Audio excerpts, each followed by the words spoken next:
Hello, in today's video I'm going to be talking about a game plan.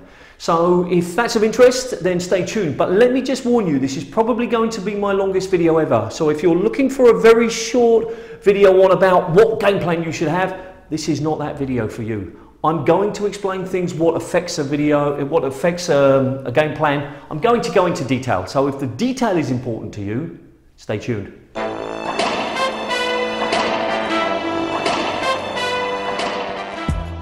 Okay, so as I said, game plan. So let's start at the top, and I'll be referring back to this at all times. What is a game plan? Well, a game plan is a predefined way of playing against somebody. You cannot effectively make a decision the moment before you play the ball and be successful. You need something that helps you put things into perspective and gives you some idea, gives you an objective. That's what a game plan is. Now, why you need one? You need one because I've just told you why you need one. You can't make decisions the second before you hit the ball. You can't do that. You need something higher. Jonah Barrington once said the difference between a professional and a county player was that a professional has one shot in his head before he hits the ball, and a professional Jonah said that a professional has one shot in his head before he hits the ball, but a county player could have 5. Now, when he said that, county players were like the level below professionals, and county, of course, relates to like a regional province in the United Kingdom. At the time, there were professional squash players who were county players, but it was just that level below. So what he was saying was the level below, they had more shots in their head. Now, the reasons for that could be interesting, and many, but one of them is they're not sure what they should be doing. And that's what I want to refer to, that particular point. You need one so that when you're about to hit the ball, you're not thinking about what you should be doing. You've kind of already decided. Now, what affects a game plan? Well, of course you do. And what I mean by that is your strengths and weaknesses on the day that you're playing.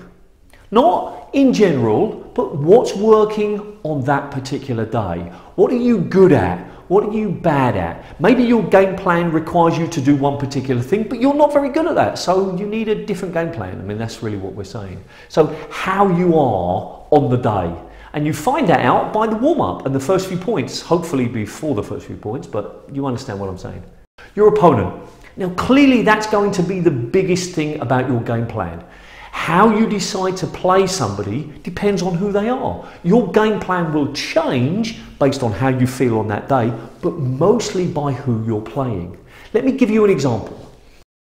If you're playing against a very tall player, my recommendation would be to stretch them. Now, that might sound counterintuitive because tall players are, they're very long. But it's very tiring stretching. And when I say stretching, I don't necessarily mean front back. I mean high to low.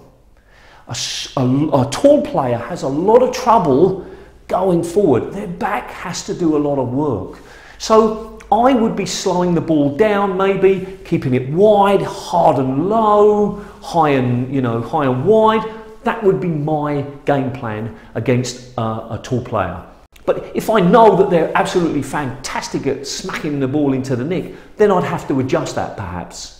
So that's a very simplistic example, but what we're saying is that the kind of game plan that you have is based on the player. But it's also based on the court and the circumstances.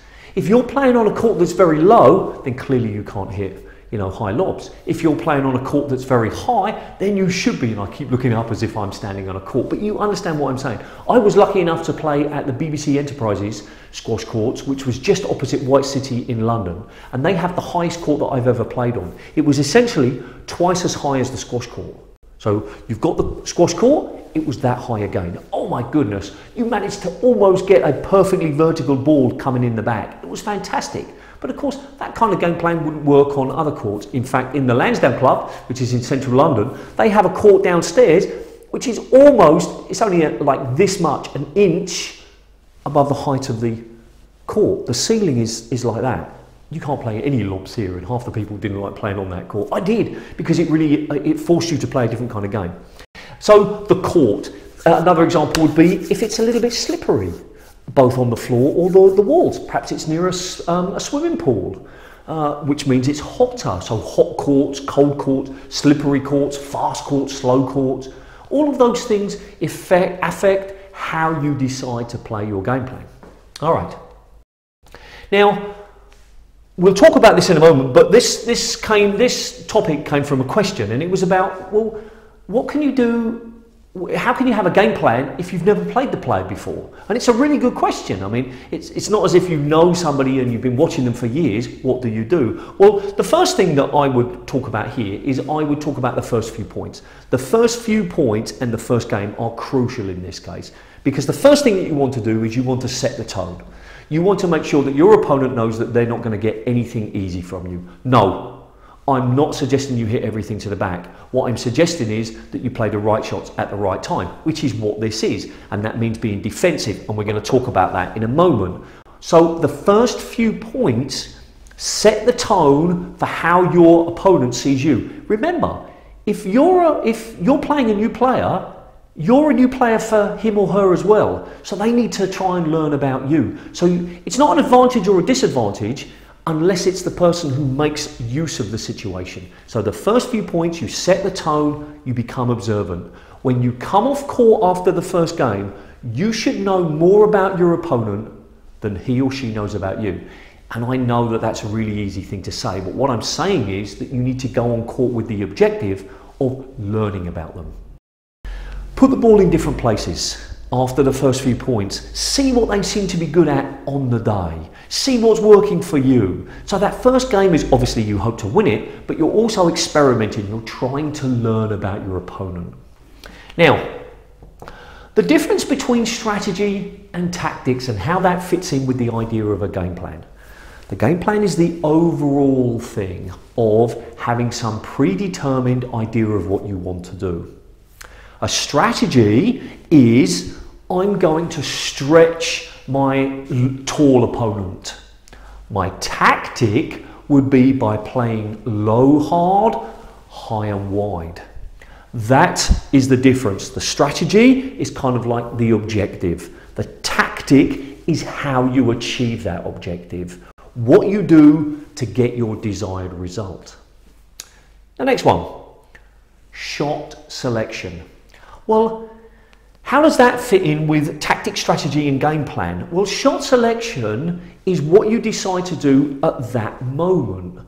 Or it's like a larger thing. It could be strategy. So, as I mentioned at the beginning, what you don't want to be doing is you don't want to be choosing what you're trying to do at the moment that you're playing it. You can't really do that. You need the idea of, I'm going to try and stretch my opponent. I'm going to try and do this. So your shot selection would be when you get to a particular point, what choices do you have based on your filter system or your game plan?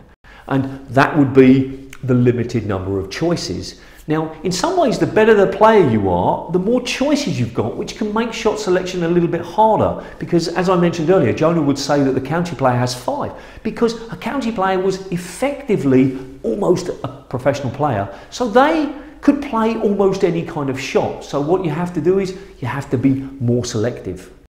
And I'm going to talk about that with an anecdote a bit later.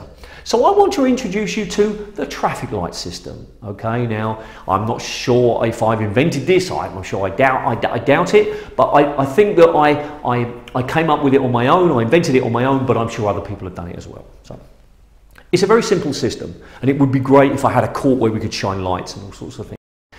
Simply, anything that's too tight, anything that's too fast, anything that's too far away from you, anything that you are struggling to reach or hit is a red situation. And a red situation is clearly defense.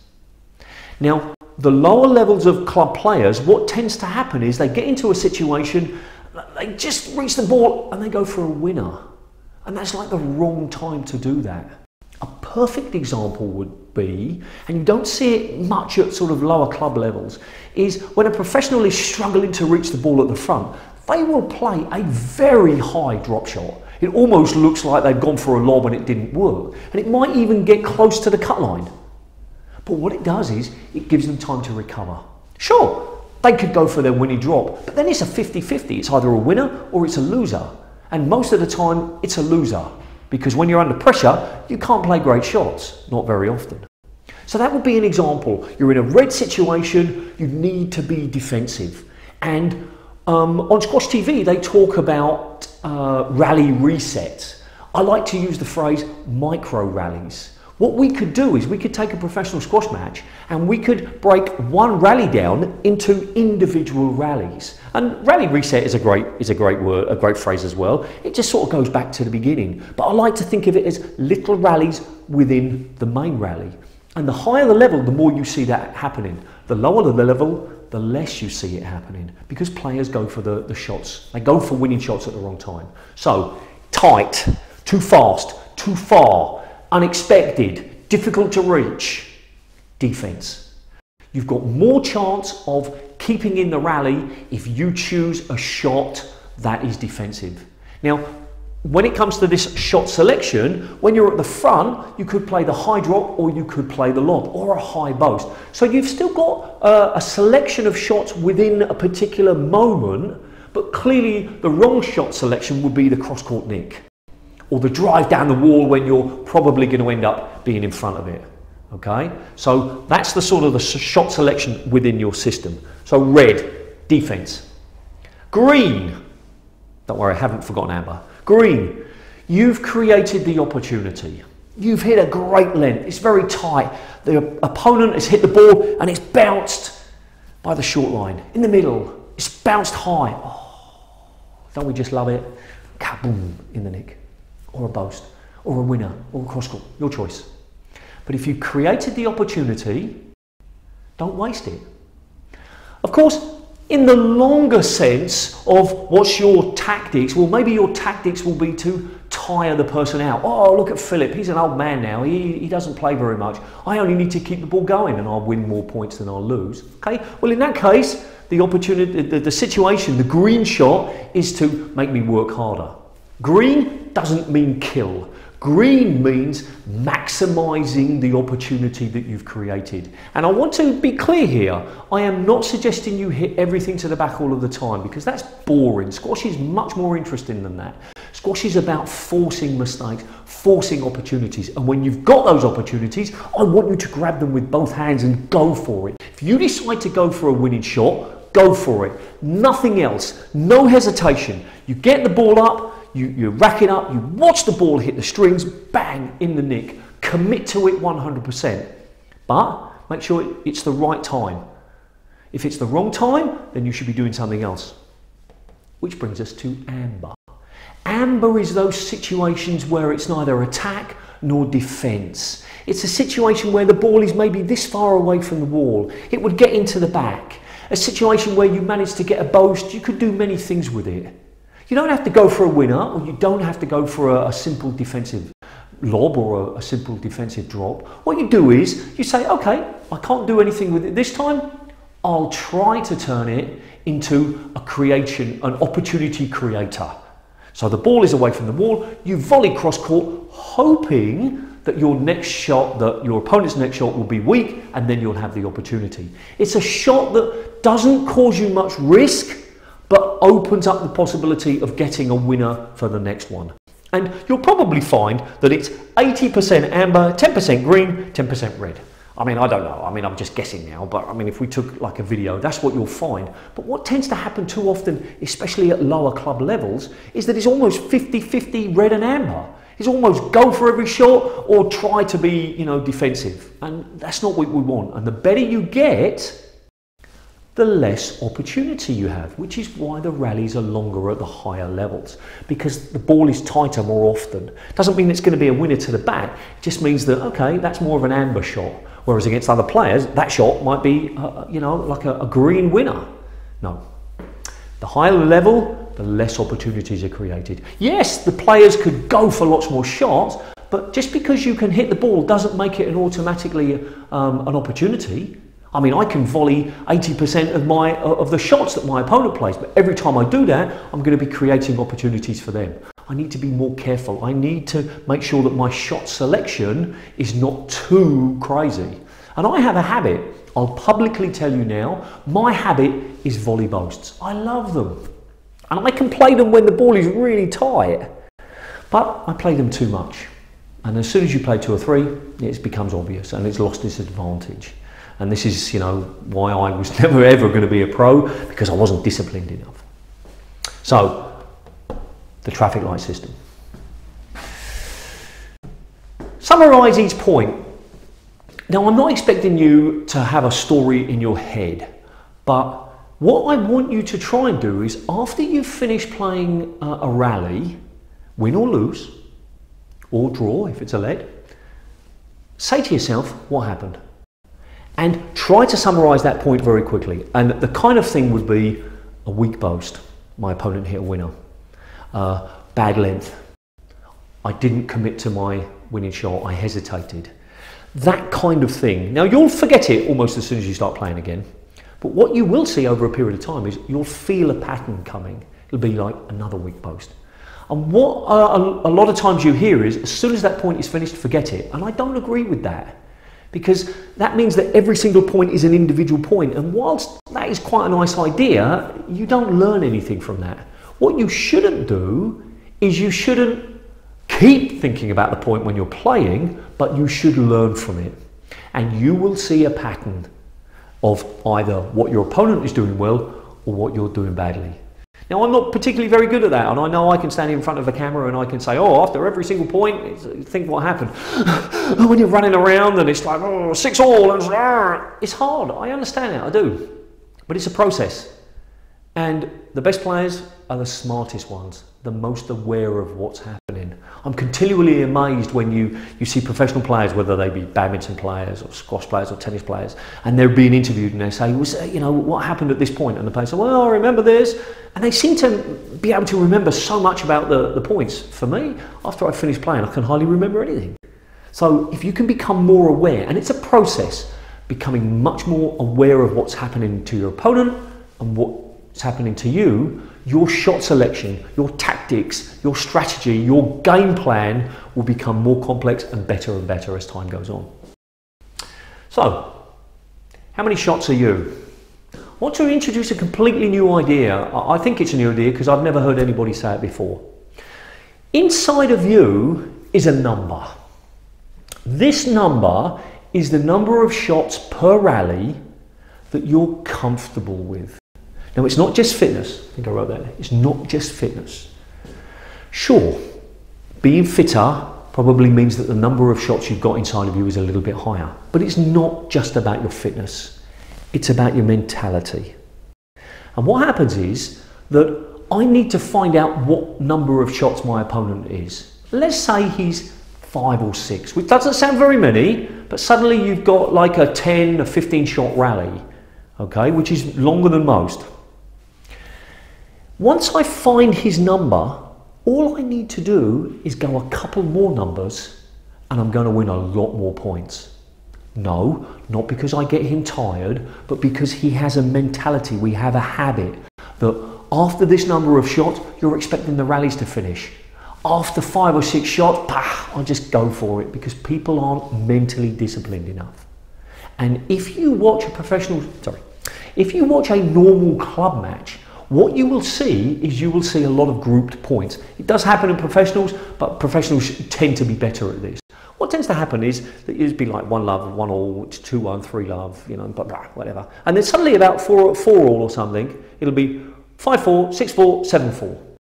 And what happened in that time is that one person who lost the points went beyond the number of shots that they normally do. And they suffer for it the next one, both physically and mentally. They can't imagine themselves having another long rally like they just had.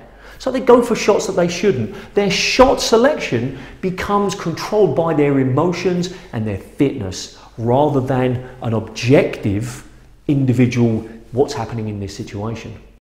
And that's why you can see players who haven't played for a very long time but have reached a high level, they still play great squash and they don't play stupid shots and the opponent often beats themselves. Okay? So find out what you are. Be conscious of how many shots. Ideally, take a video camera your phone probably, most phones, record a match or at least one game and count how many shots you play in each of those rallies and how many times you win. And see if there's a correlation between if you have a higher number of shots per rally, did you win more points in that? Were you more likely to win the point? It's not going to be, you know, scientific because it changes each day and it changes each game. But you'll begin to notice that once you go over your opponent's number, things become much easier.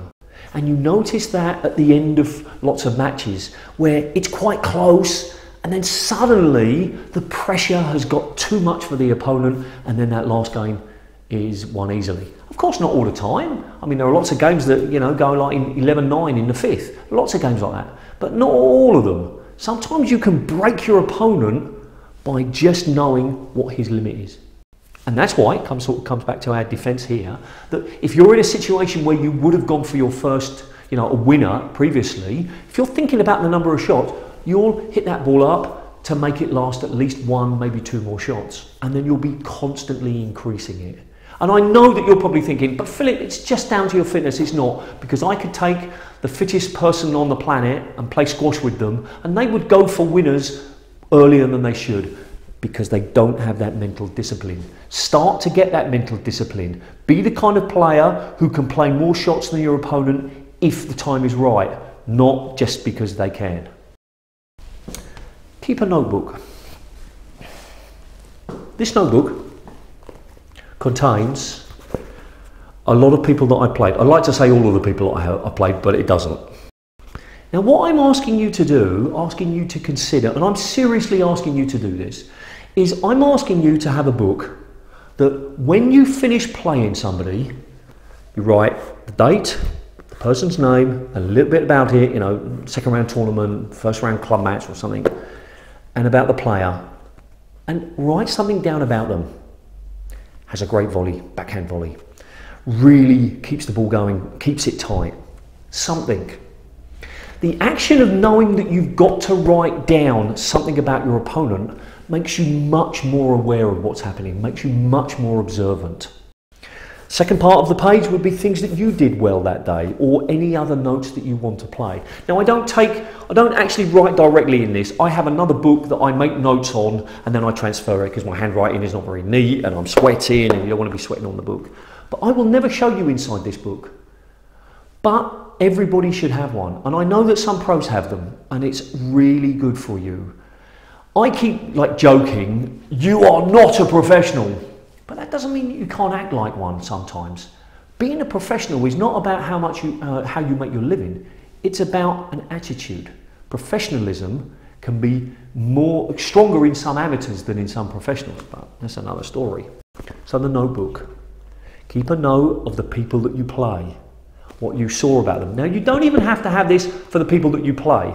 If you want to, if you're at a tournament and you're sort of on the balcony and you see somebody and you think, oh, that's an interesting player, you might play them a bit later. I mean, don't suddenly go looking through the drawer and think, oh, I'm going to meet him in the final. I'm not suggesting that. But if it's somebody that plays in lots of tournaments or is in the club leagues, one above you or something, watch them, make some notes. Learn about them. Become more observant, because being more observant will make you a better squash player. So everything I know about some players is in here. So that's it. I think I've explained everything that I wanted to explain, but I'm going to finish, before I get on to that last point, with an anecdote that was really to do with shot selection and going back to what Jonah was talking about, one shot and five shot. I was playing in the British Open. I can't remember what. It was the qualifying rounds. I never got to the main draw. It was only like, I think it was only 32 players in the main draw at that point. I was never a professional. I was just a person who was quite young and could hit the ball. I didn't start until I was 18. I was never going to make a professional. But I was playing in the British Open qualifying, and I won one match, and I had a second round match, and this player was clearly going to beat me. Okay, that's not a defeatist attitude, that's just like a realistic attitude. He was younger than me, he was fitter than me, he was better than me. Okay, but I was going to make his life as hard as possible. I was not going to make it easy. He was going to have to work. He was going to have to beat me. I wasn't going to lose. So after the first game, where I'd done what I'd suggested for you, I tried to set the tone, I made the first few points quite simple, I tried to become observant. It was clear I was going to lose. So what could I do? Well, I decided to focus on one particular thing, and I decided that I was going to hit everything into the back wall corner. Crazy. I know, absolutely stupid. One shot against, crazy. But I've had a little bit of success with it in the past. And what happened was that for the first few points of the second game, there was no change in his movement or anything, because he didn't really know what was happening. But suddenly, my shots became a lot better, especially the straight shots. Because I had no other choice in my mind. I was hitting the ball to the back. I knew what I was going to do before I'd even started moving to the ball. There was no decisions to make. There was no shot selection. And it was really interesting because I started to win more points than I was losing. Of course, he started to hang back, and then occasionally, very occasionally, every 3 points, I'd play a boast or a drop. And that was not necessarily a winner, but it opened up the court for me. I won't lie to you, I lost. Okay, I'm sure you were thinking of like a happy ending Hollywood story. I lost, but he really had to work hard. And what it proved to me is that often it's not really about the shots that we play, it's often about the mentality that we have. My shots really improved when I didn't have too many choices. And now, as I mentioned about the volley boast, I've got too many things going on in my head at the one time. Cut them down, keep them simple. And if you have a game plan, that can help you keep it simple. So, this question came from Luke Brown. His particular question was, well, what kind of game plan can you have? Now, it came from my mantra video, which was, watch the ball hit the strings, hit every shot with intention, and stick to your game plan. And the question was, well, what if you've never played anybody? What can your game plan be there? So that's where this question came from, and I thought it was a really good question. So that's why, that's why we're here now. So if you've got a question about any of my other videos or any particular thing, then please feel free to ask me. I can't guarantee that I'll make a video for every question that people ask, but what I can guarantee is I'll do my best to answer it. I cannot give you individual training programs. There's just not enough time for that. And I think I've covered everything. Hopefully I haven't missed anything. I'm not sure if I mentioned, but this is the third time I've recorded this video, because each time I watched it afterwards, I was like, no, I didn't like how I explained that. I didn't think I covered that properly. So fingers crossed that I've done it this time. So that's it. Remember, you are not a professional, but you can act like one. It takes more effort, but you can act like a professional. You can take things seriously, you can create a notebook, you can have a plan, and you can try to stick to your plan. So that's it. Thanks for watching, and remember, do something every single day for your squash. See ya!